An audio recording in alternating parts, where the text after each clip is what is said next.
Hi, this is Mike Harding, Harding Auto Services. Just doing a little video today on our mini N14 valve cover. This is something that we've been thinking about developing for a while now in conjunction with other parts that we've made. And what we thought we'd do before we actually manufacture this part is we'll get the information out there and see what you guys think, see if you like the idea, and see if you've got any concepts or constructive ideas of things that we can add in at the design phase so we can make this something that we all work together with.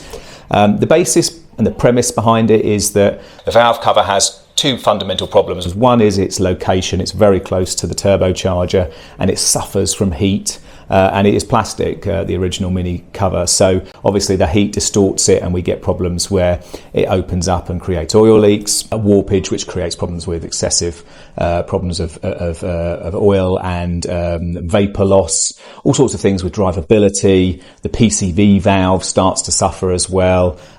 So we have problems with drivability, oil loss, erratic idle. We also have issues with pipe connections are pretty poor, snap fit connections, and there's no remote or provision for a remote oil catch can, which we're also going to add into this project.